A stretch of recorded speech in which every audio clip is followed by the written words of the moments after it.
My husband drained our son's life-saving medical fund and vanished with his mistress. With Jake's bone marrow transplant just weeks away, I thought we were finished. Then my 11-year-old autistic daughter looked up from her computer and said, "Mom, don't worry. I already handled it."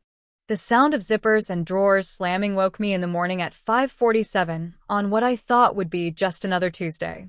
I found Michael in our bedroom, frantically stuffing clothes into his old college duffel bag like the house was on fire. "What are you doing?" asked, still trying to shake off sleep. He didn't even look at me. Just kept shoving shirts and underwear into that bag with the desperate efficiency of someone fleeing a crime scene. Our wedding photo lay face down on the dresser, knocked over in his rush. Medical bills for Jake's treatment were scattered across the floor where he'd swept them aside to grab his things. "Michael, stop. Talk to me." What's happening?" Finally, he met my eyes, and what I saw there made my stomach drop. Nothing. No guilt, no sadness, no explanation. Just cold determination, and something that looked almost like relief. "This is something I have to do, Claire." His voice was flat, matter-of-fact, like he was discussing weekend plans. "I need you to transfer half the savings to my personal account." I stared at him, trying to process what he'd just said. Half the savings? Our savings that we'd been building for 15 years? The money we'd scraped together for Jake's medical expenses? "Michael, you're scaring me. What's going on? Is this about work? Did something happen?" He zipped the bag with finality and threw it over his shoulder. That's when I noticed what he wasn't looking at: Jake's medication schedule pinned to the wall beside our bed. Color-coded charts showing his pre-transplant treatments, appointment reminders, the countdown to his surgery dates circled in red marker. 18 days away. "Just transfer the money, Claire. I'll explain everything later." The way he said it, like I was just another item on his to-do list, sent ice through my veins. This wasn't my husband. This wasn't the man who'd held my hand through Jake's diagnosis, who'd researched bone marrow donors until 3 a.m., who'd promised me we'd get through this together. "Are you leaving us?" The question came out as a whisper. Michael paused at the bedroom door, his hand on the doorknob. For just a second, I thought I saw something flicker across his face. Regret, maybe. Or just annoyance at having to deal with my questions. "I have to go, Claire. Just take care of yourself." And then he was gone. No explanation, no kiss goodbye, no promise that he'd be back. Just the sound of his footsteps on the stairs, the front door closing, and his car pulling out of our driveway. I stood there in my pajamas, staring at the space where my husband had been, trying to understand what had just happened.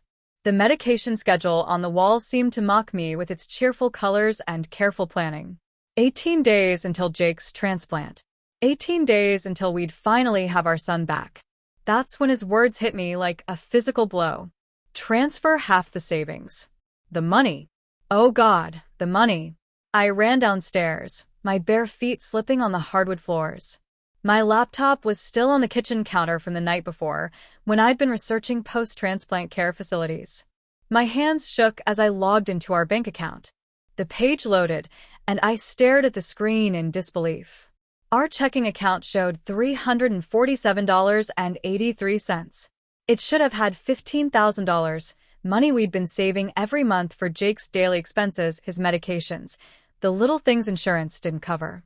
I refreshed the page, certain it was a mistake. The number didn't change.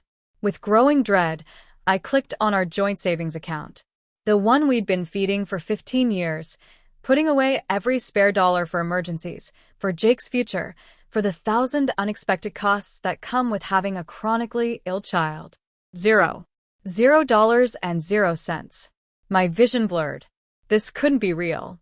I clicked frantically through our account history, watching 3 days' worth of transfers drain our life savings into accounts I didn't recognize. Michael had moved everything while I'd been at Jake's pre-transplant consultation on Monday. But the worst was yet to come. Jake's medical fund. The special account we'd opened the day he was diagnosed. The one we'd sacrificed vacations for, worked overtime for, asked family to contribute to instead of giving us Christmas presents. $127,000 earmarked specifically for the expenses insurance wouldn't cover. The hospital stay, the post-transplant medications, The months of recovery care. I clicked on the account with trembling fingers. 0. No. I whispered to my empty kitchen. No, no, no.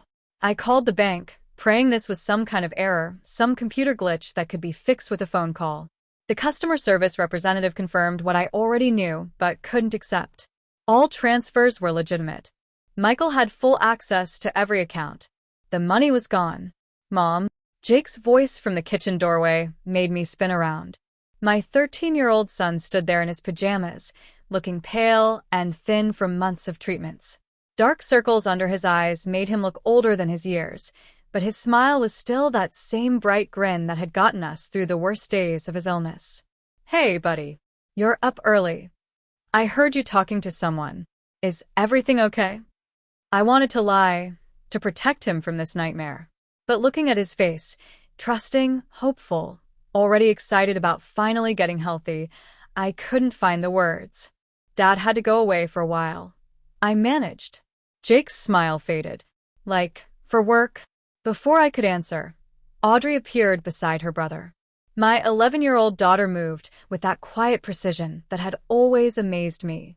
While Jake was all energy and emotion, Audrey approached the world like a scientist studying a fascinating experiment. She took in the scene with those sharp, observant eyes, me crying at the kitchen counter, my laptop open to bank accounts, Jake's confused expression. Her face didn't change, but I saw her processing every detail with that incredible mind of hers. Did he take our money? She asked calmly. The question caught me completely off guard. How could she possibly know to ask that? Audrey, that's not. He did, didn't he? She walked to the counter and looked at my laptop screen. The transplant fund too? I couldn't speak. I just nodded. Jake's face went white. What does that mean? Can I still get my transplant? That's when I lost it. All the fear and rage and helplessness I'd been holding back came pouring out. I sobbed into my hands, thinking about calling the hospital, explaining that we couldn't pay, watching my son's hope die along with his chances of getting healthy. Mom. Audrey's voice was steady, almost unnaturally calm. I looked up to find her watching me with that analytical expression she got when she was working through a complex problem. Don't worry, she said simply. I already handled it. I stared at my 11-year-old daughter. What do you mean, honey? Dad made a mistake thinking I wouldn't notice. She picked up her backpack from beside the kitchen table and shouldered it with the same casual efficiency she did everything else. Jake's transplant will happen on schedule. I watched her walk toward the front door, her laptop bag in one hand, her lunch in the other, looking for all the world like any other middle schooler heading to catch the bus. But something in her tone, some quiet confidence that didn't match the chaos of our morning, made me pause. On the kitchen table where she'd been sitting, I noticed her laptop had been open. The screen showed multiple windows, medical research about bone marrow transplants, coding tutorials, what looked like financial tracking spreadsheets. Printed pages were stacked neatly beside it, covered in her careful handwriting and what appeared to be screenshots of text conversations. Audrey, wait. But she was already gone, leaving me alone with Jake and 1,000 questions I didn't know how to ask. My husband had just destroyed our family's financial future and abandoned his dying son. But my 11-year-old daughter, the quiet one who preferred computers to conversations, seemed to think she had it all under control. I had no idea that she was right. The first week after Michael left felt like living in two different realities at the same time. In my reality, I was falling apart. I spent hours on the phone with bank representatives, begging them to reverse transfers that couldn't be reversed. I researched emergency medical loans at 3 a.m., filling out applications that asked for collateral I didn't have. I called Michael's phone obsessively, listening to his voicemail message until I had it memorized, hoping he'd answer and explain that this was all some terrible mistake. The medical bills kept coming. Jake's pre-transplant medications alone cost $3,000 a week. Insurance covered most of it, but the copays were adding up faster than I could count. Every morning, I'd calculate how much money we had left and how many days that would buy us. The math never worked out in our favor. But in Audrey's reality, everything was perfectly normal. Every morning at exactly 6:45, she'd appear in the kitchen fully dressed, backpack organized, lunch packed. She'd kiss my cheek and say, "Have a good day, Mom," in the same cheerful tone she'd used when we were still a complete family. Then she'd catch her bus like nothing had changed. It was unsettling, watching her maintain this perfect routine while my world crumbled around us. Most kids would be asking questions, crying, acting out. But Audrey just continued. Like her father abandoning us was just another variable in an equation she was working to solve. The only difference was her laptop. It was always open now, always running, the soft clicking of keys following her from room to room. When I asked what she was working on, she'd say school project or research for my science fair entry. But the typing never stopped, not even during dinner. Jake was struggling more than Audrey showed. He kept asking when Dad was coming back, when we'd hear from him, if this was somehow his fault. Watching my 13-year-old son blame himself for his father's betrayal was almost worse than the financial crisis. "Mom, if I skip the transplant, would Dad come home?" he asked one evening while I was sorting through medical bills. "Jake, no. The transplant has nothing to do with why Dad left. And we're not skipping anything. We're going to figure this out." But privately, I was terrified we wouldn't. The hospital had already called twice about outstanding balances. I had 17 days to come up with $127,000, or Jake's surgery would be postponed indefinitely. In his condition, indefinitely might mean never. That's when I started noticing the little things about Audrey that didn't add up. Like the notebook she carried everywhere, filled with what looked like schedules and patterns. When I glimpsed it over her shoulder one morning, I saw charts mapping out Dad's routines from weeks before he left. What time he came home from work, when he showered, when he made phone calls. She documented everything with the obsessive detail that was typical of her autism, but this felt different. More purposeful. "What's all this, honey?" I asked, pointing to the notebook. "Oh, just keeping track of things," she said casually, closing it before I could see more. "I like patterns." I knew that was true. Audrey had always found comfort in routines and systems. But this felt like more than just comfort. This felt like surveillance. Then there were the screenshots. I found them by accident when I was helping her organize her school papers. Printed conversations between phone numbers I didn't recognize, text messages about meeting times and hotel reservations. The messages were intimate, romantic, clearly between two people planning to spend time together. "Audrey, what are these?" She looked at the papers in my hands with that calm expression she wore when she was thinking through a complex problem. I accidentally saw Dad's phone screen when he got a text. I thought the messages were interesting, so I took pictures. "When did you see his phone?" "A few weeks ago. He left it on the kitchen counter when he went to shower. It kept buzzing, so I looked to see if it was important." The messages were time-stamped from 3 weeks before Michael left. 3 weeks before I had any idea our marriage was in trouble. But somehow, my 11-year-old daughter had been documenting evidence of his affair while I remained completely oblivious. "Did you know what these messages meant?" I asked. I figured it out after a while. The woman's name is Vera Stone. She works at Westfield Financial Services downtown. Dad's been meeting her every Tuesday when he told us he had late meetings. I stared at my daughter, trying to process what she was telling me. She'd identified Michael's mistress by name, figured out where she worked, and tracked their meeting schedule. All while I'd been planning family dinners and helping Jake with homework, completely unaware that my husband was planning his escape.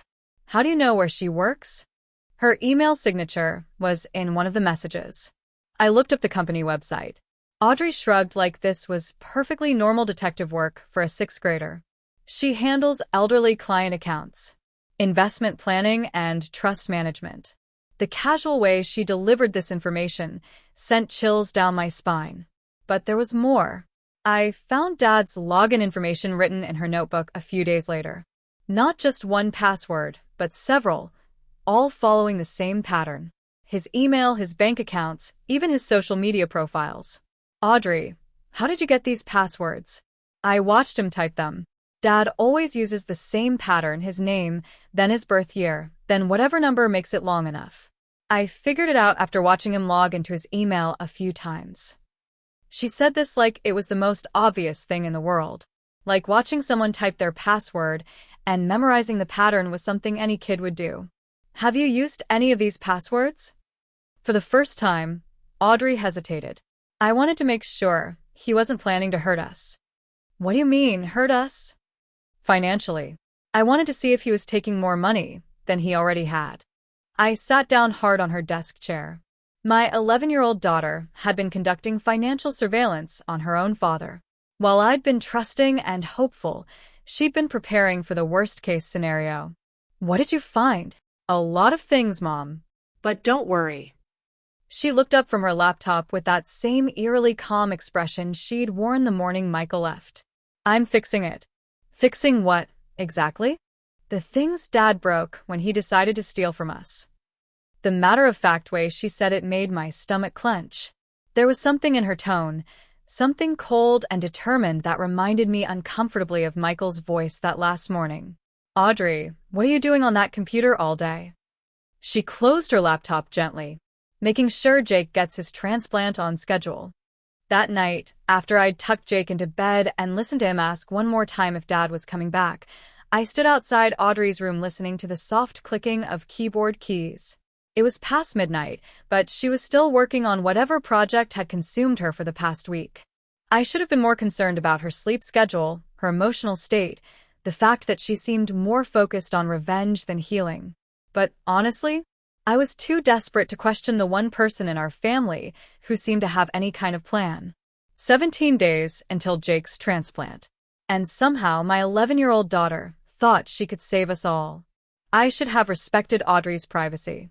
I should have knocked before entering her room that Saturday morning. But Jake was having a particularly rough day, exhausted, barely eating, asking if we could call Dad to help with his science homework, and I was desperate for any sign that my daughter was processing this trauma in a healthy way. What I found instead changed everything. Audrey was downstairs making breakfast when I went to put away her clean laundry. Her laptop was closed, but her desk was covered with printed documents organized into neat folders. One folder, labeled Science Fair Project, Cybersecurity, caught my attention. But underneath it, partially hidden, was another folder with a label that made my blood freeze. Dad's betrayal evidence subject. Financial fraud. I opened it with trembling hands. The first thing I saw was photographs. Dozens of them, all taken with what looked like a phone camera held at strange angles. It took me a moment to realize what I was looking at. Pictures of Michael's second phone. The one I'd never seen before. Photos of the screen showing text conversations, contact lists, even banking apps. My 11-year-old daughter had been secretly photographing her father's private communications. The text conversations made me sick. Messages between Michael and someone named Vera Stone, talking about hotel meetings, discussing their future together, making jokes about how clueless I was.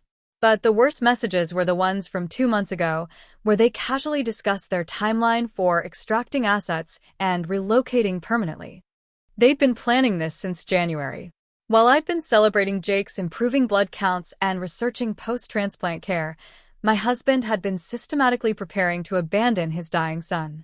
Mom, I spun around to find Audrey standing in her doorway, holding 2 cups of coffee. She didn't look surprised or embarrassed that I'd found her evidence folder. She just walked over and handed me one of the cups. I was wondering when you'd find that, she said calmly. Audrey, what is all this? Evidence.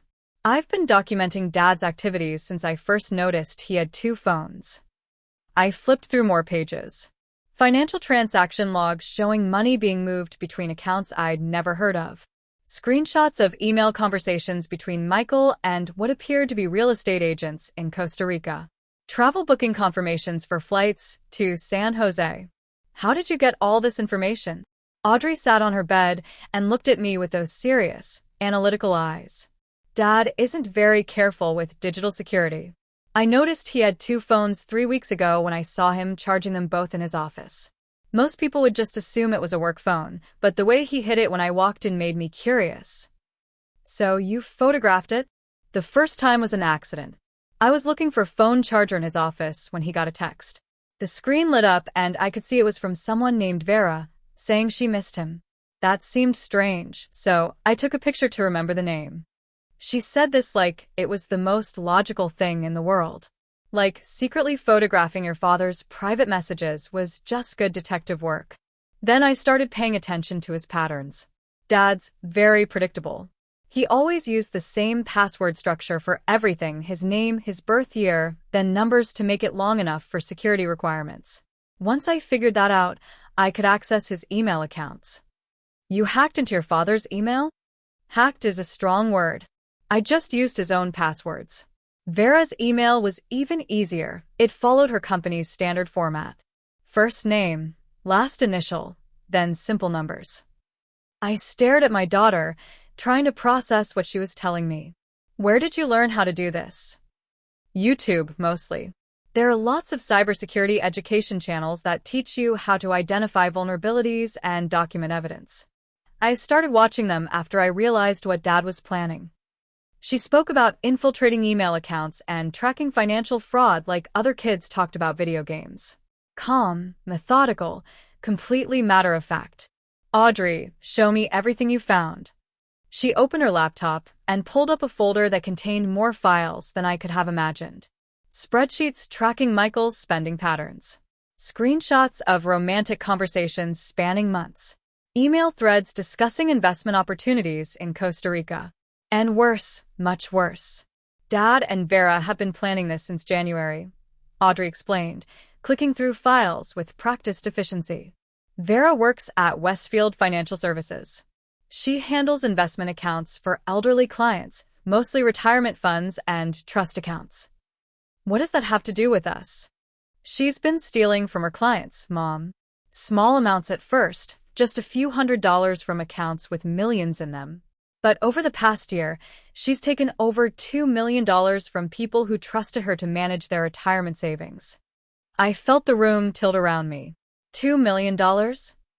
Dad found out about it 3 months ago when she tried to get him to help her move the money offshore. Instead of reporting her to authorities, he decided to become her partner. That's when they started planning to take our money too and disappear together. Audrey showed me email conversations where Michael and Vera discussed their exit strategy. How they drain our accounts at the last possible moment to minimize the chance of being caught. How they'd chosen Costa Rica because it doesn't have an extradition treaty with the United States for financial crimes under $5 million. They were going to leave the country? I whispered. They already booked flights for next Tuesday. 4 days before Jake's transplant. The cruelty of it hit me like a physical blow. Michael hadn't just stolen our money. He timed it specifically to abandon Jake right before his life-saving surgery. His own son's medical crisis was just a convenient distraction while he robbed us blind. There's more, Mom. Audrey's voice was gentle, but her words were devastating. Vera's been moving stolen money into cryptocurrency accounts. She has connections with international money laundering networks. This isn't just about Dad leaving us. They're part of a larger criminal operation that's been stealing from elderly Americans for years. She showed me evidence of wire transfers to accounts in Panama, cryptocurrency exchanges with untraceable digital wallets, communication with people who had criminal records for elder fraud in multiple countries. My God, Audrey. How long have you known all this? I figured out the basic plan 2 weeks ago. The international connections became clear last week when I started tracking the money transfers. That's when I realized we weren't just dealing with Dad having an affair and taking our savings. We were dealing with organized financial crime. I looked at my 11-year-old daughter, this quiet, methodical child who preferred computers to conversations, and realized she'd been conducting a federal-level financial crime investigation while I was worried about grocery money. What are we going to do with all this information? Audrey closed her laptop and looked at me with an expression I'd never seen before. Not the analytical curiosity she usually wore, but something colder. Something determined. We're going to make sure they face consequences for what they've done. All of it.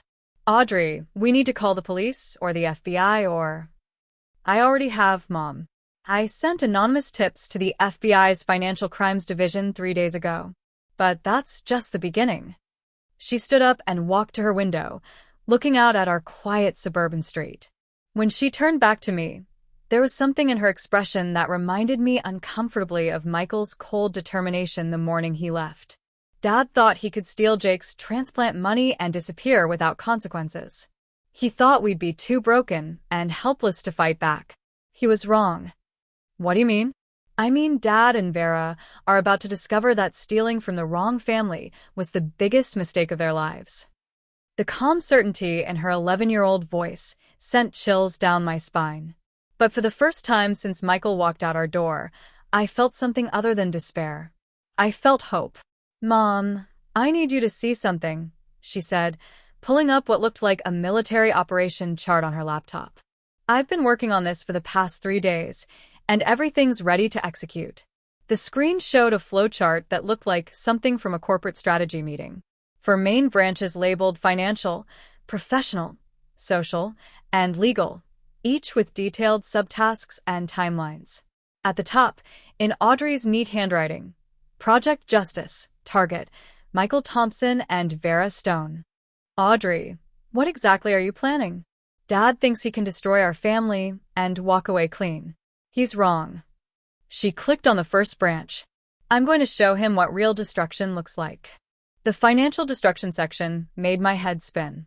Audrey had spent the weekend filing fraud alerts with every major credit agency, using the evidence she'd gathered to flag Michael's new accounts as potentially compromised. She'd sent detailed packages to his bank's fraud department, complete with screenshots showing suspicious activity patterns and unauthorized access to family accounts. "Wait," I interrupted, trying to process what she was telling me. "You filed fraud reports against your own father?" "He committed fraud, Mom. He accessed Jake's medical fund without authorization and transferred money that was designated for medical expenses. That's textbook financial fraud." She spoke with the calm precision of a prosecutor presenting evidence. The credit agencies are required to investigate any reports backed by documentation, which I provided. But that was just the beginning. The professional destruction was even easier. Audrey continued, clicking to the next section. "Vera's employer, Westfield Financial Services, has a fraud hotline. I submitted an anonymous tip 3 days ago with evidence of her embezzlement activities. They're required by federal law to investigate any credible reports of employee financial misconduct." She showed me the confirmation email she'd received. Westfield Financial had opened a formal investigation into Vera Stone's client account activities. They'd already frozen her access to client funds pending review. "How did you know they'd take an anonymous tip seriously?" "Because I didn't just send a tip. I sent a complete evidence package. Bank records, transaction logs, client account discrepancies going back 18 months. Everything documented and cross-referenced." Audrey pulled up a folder containing hundreds of files. When a financial services company receives this level of documentation, they can't ignore it without risking federal regulatory violations. My 11-year-old daughter had effectively ended Vera's career with a single email. But she wasn't done.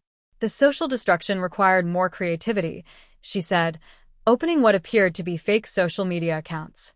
"Dad always used the same passwords, remember? That gave me access to all his profiles." I watched in horror as she showed me posts that had been published to Michael's Facebook, Twitter, and LinkedIn accounts over the past 2 days. Posts describing his abandonment of his sick son. Screenshots of his romantic messages with Vera, complete with timestamps showing they'd been planning this betrayal for months. Public announcements about his theft of Jake's medical fund. "Audrey, you can't just hack into someone's social media accounts." "I didn't hack anything. I used his own passwords. And technically, these accounts are still posting truthful information." She scrolled through dozens of comments from Michael's colleagues, friends, and professional contacts expressing shock and disgust. People deserve to know who they're really dealing with. His professional reputation was destroyed. Forever. "The legal destruction is still in progress," she continued, moving to the final section. "I've sent evidence packages to the district attorney's office documenting Dad's financial crimes. I've filed preliminary paperwork for divorce proceedings on your behalf. Don't worry, I used a legal aid service that helps families of medical fraud victims. And I submitted detailed reports to the IRS about Dad's unreported income from his illegal activities with Vera." I stared at my daughter, trying to comprehend the scope of what she'd accomplished in just 3 days. While I'd been crying and panicking, she'd systematically dismantled her father's entire life. But that's not even the best part, Audrey said, her eyes lighting up with something that looked almost like excitement. While I was tracking Vera's activities, I discovered something much bigger. She opened a new folder labeled Extended Investigation, International Crime Network. Vera's computer security at work is terrible. Their company VPN uses default passwords, and she never logs out of her personal accounts. It only took me 2 hours to access her entire digital footprint. What she'd found made the theft of our family's money look like petty crime. Vera isn't just stealing from elderly clients at her job. She's running a romance scam operation targeting vulnerable Americans across the country. 47 victims so far, mostly widowed seniors between 60 and 80 years old. Audrey showed me spreadsheets documenting fake online relationships, elaborate sob stories designed to extract money, even scripted conversations Vera used to manipulate her victims into sending cash, jewelry, and investment funds. She's stolen $2.3 million over the past 2 years, Mom. That's not counting what she took from her employer's client accounts. But the scope was even larger than I'd imagined. The money doesn't stay with Vera. She's part of an international network that moves stolen funds through cryptocurrency exchanges and offshore banking systems. I found communication records with criminal organizations in Panama, Romania, and the Philippines. My daughter had uncovered a multi-million-dollar international money laundering operation while sitting at her bedroom desk. Audrey, this is way beyond what we can handle. We need to call the FBI immediately. I already did, Mom. I sent everything to their financial crimes unit this morning. She pulled up confirmation emails from multiple federal agencies. The FBI, the Secret Service Financial Crimes Division, the IRS Criminal Investigation Unit, and Interpol's International Fraud Task Force. Interpol. Dad and Vera chose the wrong criminal network to join. Some of these people are wanted in multiple countries for elder fraud and money laundering. When federal investigators start following the money trail I documented, they're going to uncover crimes spanning 3 continents. I sat down hard in her desk chair, overwhelmed by the magnitude of what my 11-year-old daughter had discovered and set in motion. What happens now? Audrey closed her laptop and looked at me with quiet satisfaction. Now we wait for Dad to realize that his perfect escape plan has turned into a federal investigation. He and Vera thought they were stealing from a helpless family. Instead, they've become the primary targets of an international criminal investigation. She paused, and for the first time since this nightmare began, she smiled. Dad's about to learn that underestimating our family was the biggest mistake of his life. The phone rang at 6:47 in the evening on Thursday, 11 days after Michael had walked out of our lives. I was in the kitchen helping Jake with his physical therapy exercises when the shrill sound made us both jump.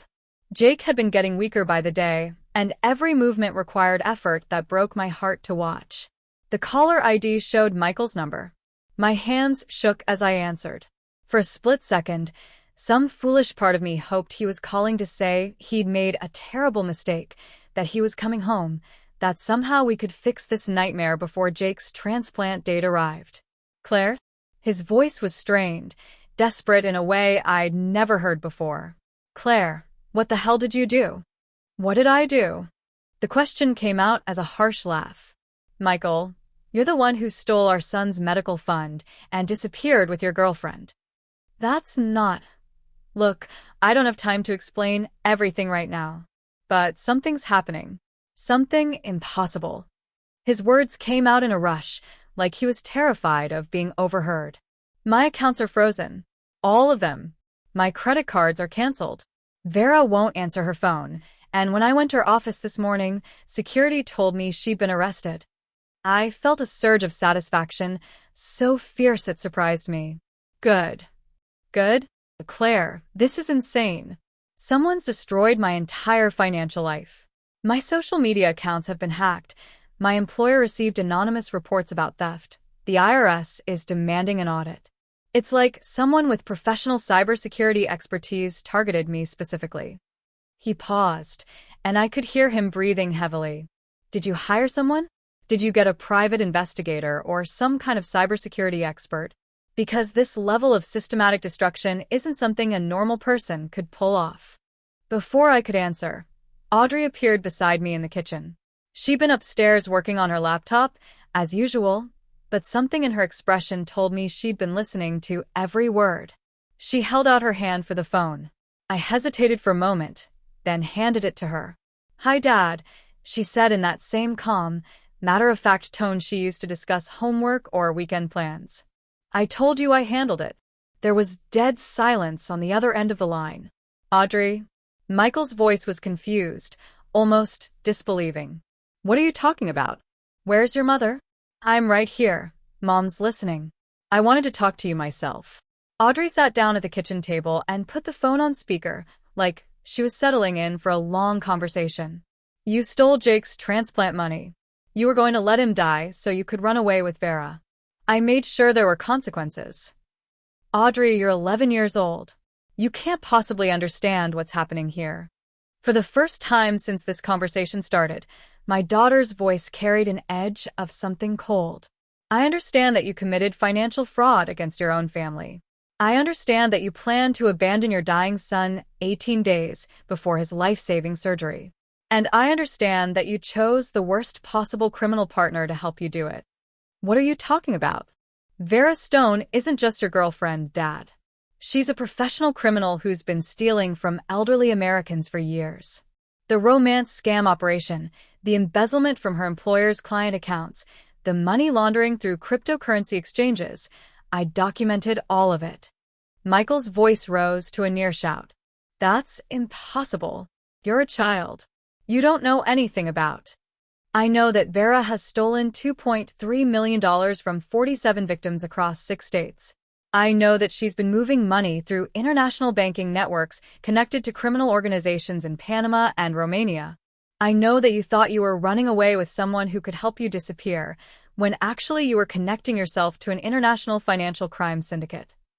The silence stretched so long I thought the call had dropped. "The FBI has all the evidence now," Audrey continued conversationally. "Bank records, communication logs, victim statements, transaction histories. Everything properly documented and cross-referenced. They've been looking for Vera's network for 2 years, and you helped me give them everything they needed to make arrests." "This isn't real," Michael whispered. "This can't be real." "Oh, it gets better," Audrey said, and I could hear actual satisfaction in her voice. "Remember your plan to escape to Costa Rica?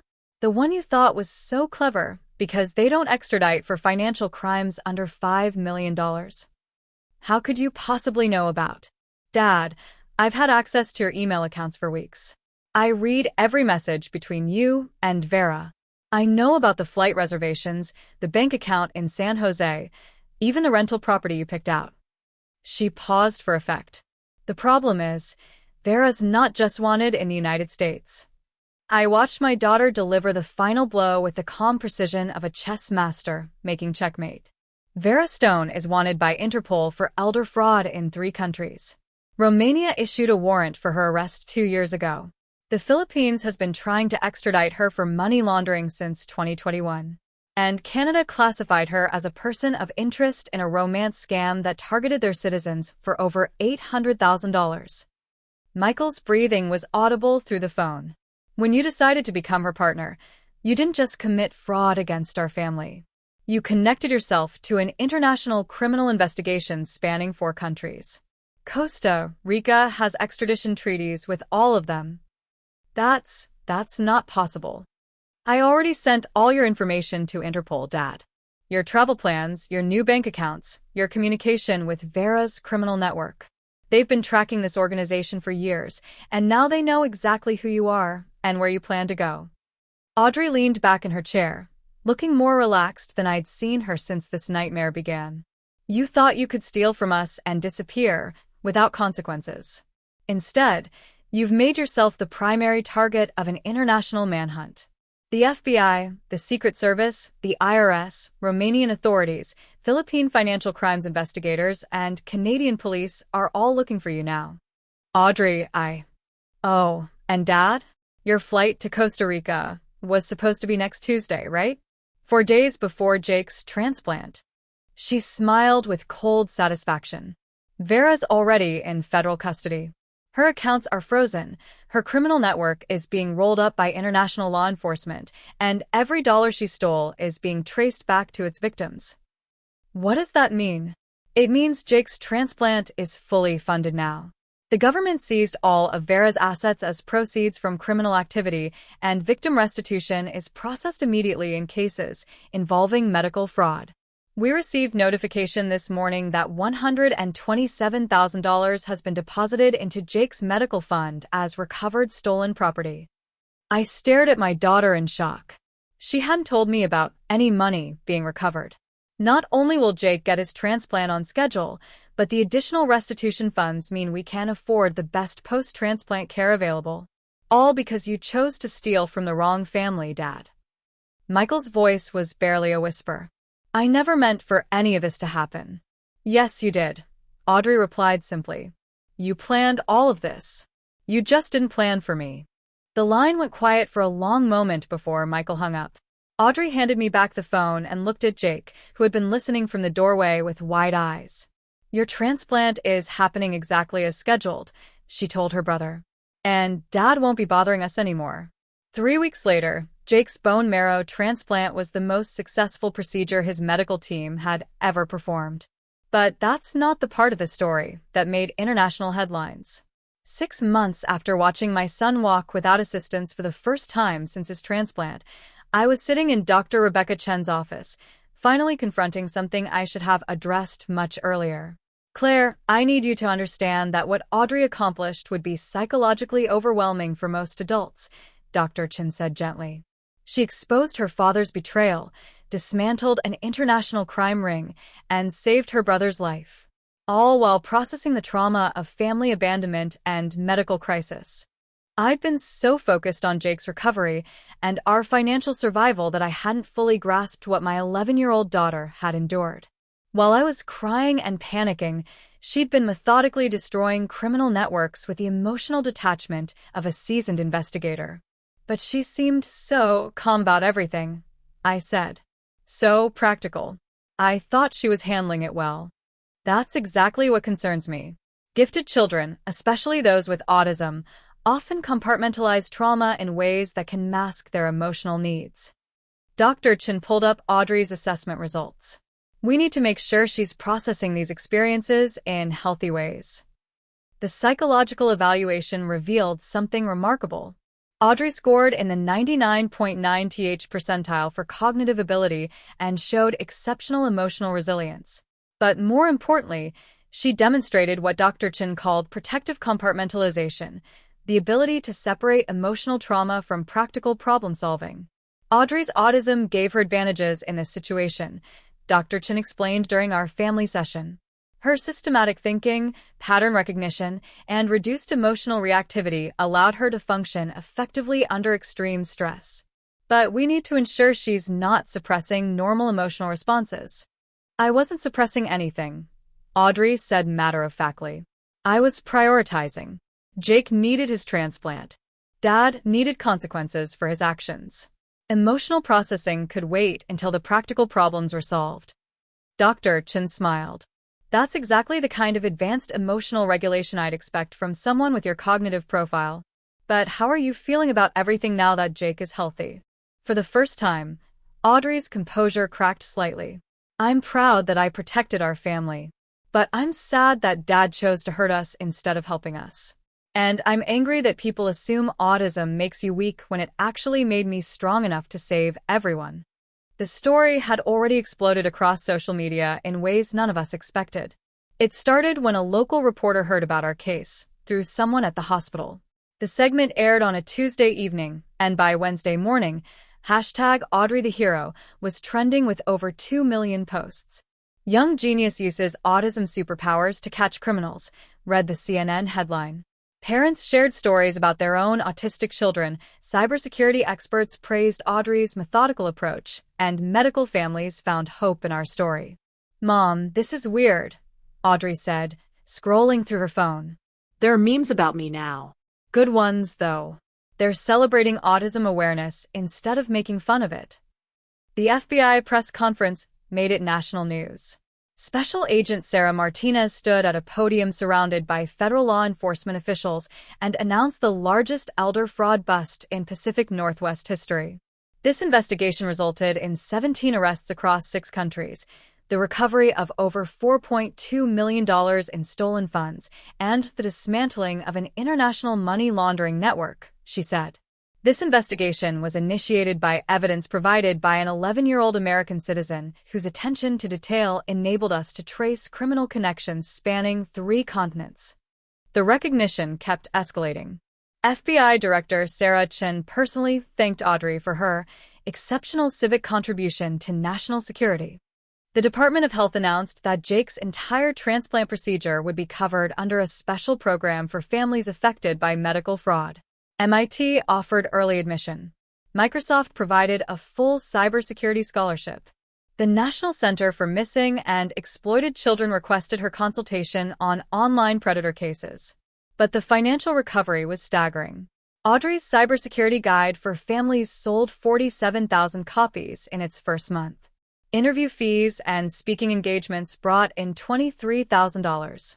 The GoFundMe campaign raised $156,000 from people worldwide. Government restitution from recovered criminal assets returned $89,000 to our family. We've gone from facing financial ruin to having more security than we ever imagined, I told Dr. Chin during one of our sessions. And how do you feel about that, Audrey? Dr. Chin asked. Money was never the point, Audrey replied. Justice was the point. Making sure Jake got healthy was the point. Protecting other families from people like Dad was the point. That's when I knew I had to do something meaningful with our platform. I started Medical Fund Protection Services, a nonprofit helping families avoid what we'd experienced. The first month, we assisted 43 families in securing their medical savings and provided resources for reporting financial abuse. Every family dealing with serious medical issues is vulnerable to this kind of theft, I explained during fundraising presentations. We want to ensure no other family has to choose between medical care and financial security. But Audrey's most important contribution was changing how people understood autism. People always talk about autism like it's something that needs to be fixed, she said during her keynote speech at the International Cybersecurity Summit. But my autism isn't a disability, it's what made me see patterns other people missed. It gave me the focus to spend weeks documenting evidence while others would have given up. She looked out at the audience of cybersecurity professionals and law enforcement officials. My dad thought my autism made me weak, that I was just the quiet kid who couldn't handle normal social situations. He was wrong. My autism made me the perfect detective. It gave me the patience to watch and document everything, the systematic thinking that helped me connect crimes across multiple countries, and the emotional regulation to stay focused when everything was falling apart. The standing ovation lasted 3 minutes. Dr. Chin smiled during our final session. Audrey has processed this trauma in remarkably healthy ways. Her autism provided genuine advantages in this crisis, and she's found meaning in helping others. That's exceptional emotional maturity. But my favorite moment of recognition came from Jake himself. 6 months after his transplant, when his hair had grown back and his color had returned to normal, I found him sitting with Audrey in her room while she worked on her cybersecurity guide. Audrey, he said quietly, his voice thick with emotion. I know I never said this properly, but you saved my life. Not just the transplant money. You saved my life by making sure Dad couldn't abandon us when I needed help most. Audrey looked up from her laptop, and for the first time since this whole ordeal began, I saw tears in her eyes. That's what sisters do, she said simply. We protect each other. Jake hugged her then, and she didn't pull away like she usually did with physical contact. She hugged him back, holding tight to the brother she'd fought so hard to save. I was so scared, Audrey. Not just about being sick, but about Dad leaving us. But you made sure I'd be okay. You made sure we'd all be okay.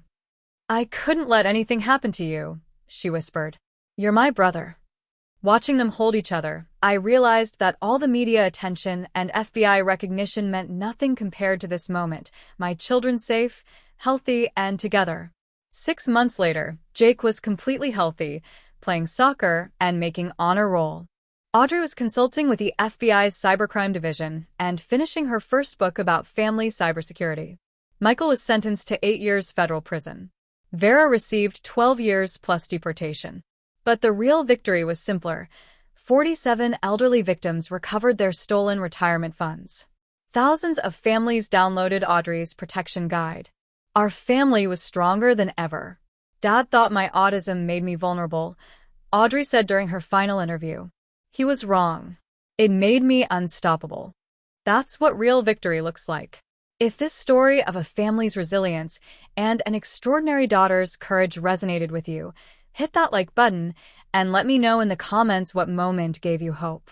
Was it Audrey's quiet determination, Jake's recovery, or the way our family came back stronger than ever? Don't forget to subscribe for more stories about the power of family, the strength found in our differences, and proof that sometimes the most unexpected heroes change everything. Because every child deserves to be seen for their gifts, every family deserves protection, and every act of love, no matter how quiet, has the power to move mountains.